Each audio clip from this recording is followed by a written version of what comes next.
हर हर महादेव दोस्तों, स्वागत है आपका अपने चैनल सीवी वास्तु टिप्स में। महाशिवरात्रि की वह साधारण रात नहीं थी। आकाश में तारे असामान्य रूप से स्थिर थे, वायु में गुड़ कंपन था और समुद्र की लहरों में भी एक अनकहा भय तैर रहा था। देवताओं और दानवों के मन में अमरत्व की लालसा एक साथ जाग उठी थी। इसी लालसा ने समुद्र मंथन की महागाथा को जन्म दिया।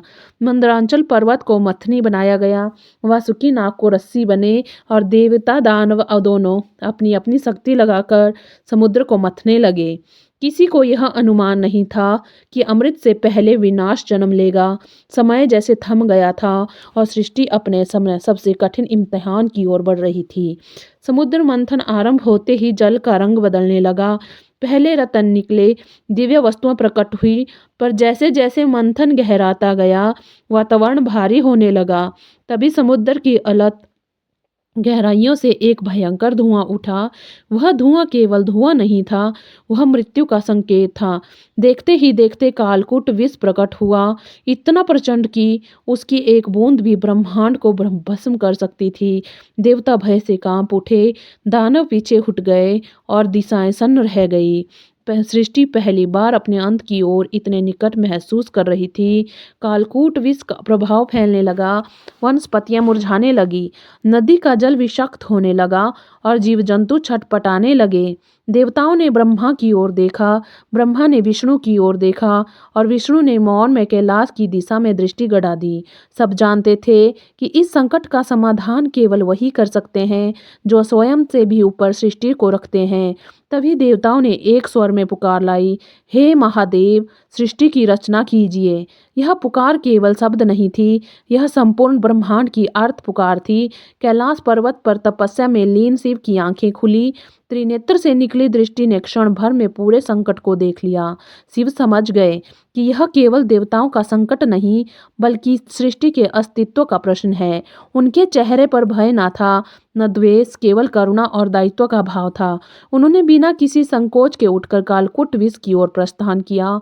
उनके कदमों से धरती शांत होती चली गई, मानो स्वयं प्रकृति भी उनके निर्णय को स्वीकार कर रही हो। जब शिव समुद्र तट पर पहुंचे तो देवता और दानव दोनों स्तब्ध रह गए। विष का भयानक रूप सामने था, पर शिव के लिए यह केवल एक और उत्तरदायित्व था। उन्होंने अपने कर कमलों में विष को उठाया। वह क्षण ऐसा था जब समय ने भी अपनी गति को रोक ली हो। सांस सृष्टि ने सांस थाम ली, फिर शिव ने वह विष पी लिया। उस क्षण ब्रह्मांड का भार उनके कंठ पर आ गया। विष उनके शरीर में न फैले, इसके लिए माँ पार्वती ने उनका कंठ दबा दिया। विष वहीं ठहर गया और शिव का कंठ नीला पड़ गया। तभी से वे कहलाए नीलकंठ। नीलकंठ बनने का वह क्षण केवल एक घटना नहीं था, वह त्याग का शिखर था। शिव ने विष पीकर यह सिद्ध कर दिया कि सच्चा देव वही है जो दूसरों की रक्षा के लिए स्वयं कष्ट सह ले। देवताओं की आंखों में कृतज्ञता थी, दानवों के हृदय में भी श्रद्धा का अंकुर फूट पड़ा। उस एक निर्णय ने सृष्टि को बचा लिया। महाशिवरात्रि की रात इसलिए पावन है क्योंकि उस रात शिव ने केवल विष नहीं पिया, उन्होंने अहंकार, भय और विनाश को भी अपने भीतर समेट लिया। पार्वती की आंखों से अश्रु बह रहे थे, पर उन अश्रुओं में गर्व भी था। उन्होंने देखा कि उनका शिव केवल उनका नहीं, पूरी सृष्टि का रक्षक है। देवताओं ने स्तुति की, ऋषियों ने मंत्रोच्चारण किया और आकाश में पुष्प वर्षा हुई, पर शिव मौन थे। उनका मौन कह रहा था कि यह कोई उपकार नहीं, यह कर्तव्य था। यही शिव का मार्ग है, न स्वार्थ, न अपेक्षा, केवल धर्म। महाशिवरात्रि की उस रात का प्रभाव आज भी जीवित है। हर वर्ष हर जगह जब यह रात्रि आती है तब साधक जागते हैं, उपवास रखते हैं और शिव का स्मरण करते हैं। यह जागरण केवल नींद से नहीं, अज्ञान से जानने का प्रतीक है। शिव का विषपान हमें सिखाता है कि जीवन में आने वाला विष दुख, अपमान, पीड़ा यदि धैर्य और विवेक से धारण किया जाए तो वही हमें नीलकंठ बना सकता है। कालकूट विष आज भी हमारे भीतर अलग अलग रूपों में मौजूद है, कभी ईर्ष्या बनकर, कभी क्रोध बनकर, कभी स्वार्थ बनकर। शिव की कथा हमें बताती है कि इन विषयों को बाहर फैलाने से सृष्टि जलती है, पर यदि उन्हें संयम के कंठ से रोका जाए तो संसार बचता है। यही कारण है कि शिवन केवल पूज्य नहीं, अनुकरणीय है। महाशिवरात्रि इसलिए भी विशेष है क्योंकि यह शिव और शक्ति के मिलन का पर्व है। विष को रोकने में पार्वती की भूमिका यह सिखाती है कि जीवन में संतुलन कितना आवश्यक है। केवल त्याग ही नहीं, सहारा भी चाहिए। शिव और शक्ति मिलकर ही सृष्टि का संतुलन बनाए रखते हैं। इस रात किया गया शिव ध्यान मन को स्थिर करता है और आत्मा को दिशा देता है।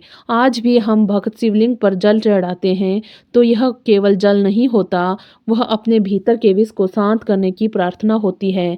हर हर महादेव का उद्देश्य उस विश्वास का प्रतीक है जो जब संकट सबसे बड़ा होगा तब शिव का मार्गदर्शन अवश्य मिलेगा।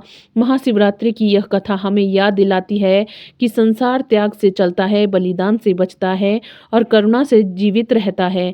यही नीलकंठ की अमर कहानी है। महाशिवरात्रि की वह रात्रि बीत तो गई, पर उसके प्रभाव में सृष्टि अभी भी कांप रही थी। नीलकंठ बने शिव कैलाश लौट आए, पर विष का भार अब भी उनके कंठ से स्थिर था। देवता चैन की सांस ले रहे थे, पर शिव का मौन और गहरा होता गया। यह मौन पीड़ा ही नहीं बल्कि चेतना का था।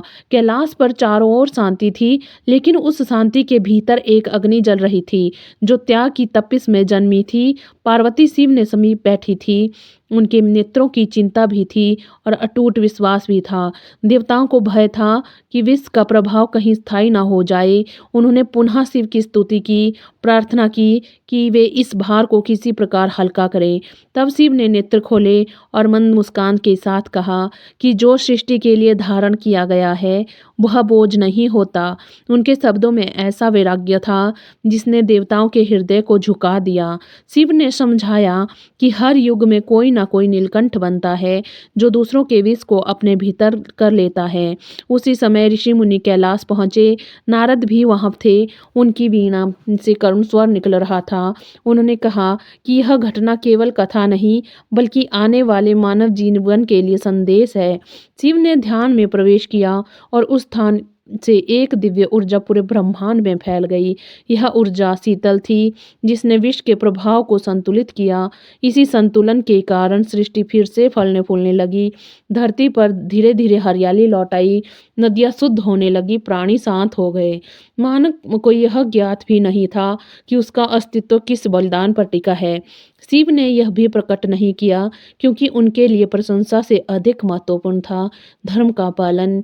यही कारण है कि शिव को भोलेनाथ कहा जाता है, जो बिना अपेक्षा सब कुछ दे देते हैं। महाशिवरात्रि की शिव स्मृति में पहली बार देवताओं ने पूरी रात्रि जागरण किया। यह जागरण केवल उत्सव नहीं था, यह उस चेतना को जीवित कर रखने का प्रयास था जो शिव ने विस्मान के समय प्रकट की थी। पार्वती ने स्त्रियों को यह संदेश दिया कि धैर्य और शक्ति साथ हो तो कोई भी विष जीवन को नष्ट नहीं कर सकता। शिव और शक्ति का यह संवाद सृष्टि के संतुलन का आधार बन गया। समय बीतता गया, युग बदले, लेकिन नीलकंठ की कथा अमर हो गई। जब जब संसार में विष बढ़ा तब तब शिव की स्मृति जागी। कभी किसी माता ने अपने दुख को पी लिया, कभी किसी पिता ने अपमान सह लिया, तो वे सब उसी परंपरा के नीलकंठ बने।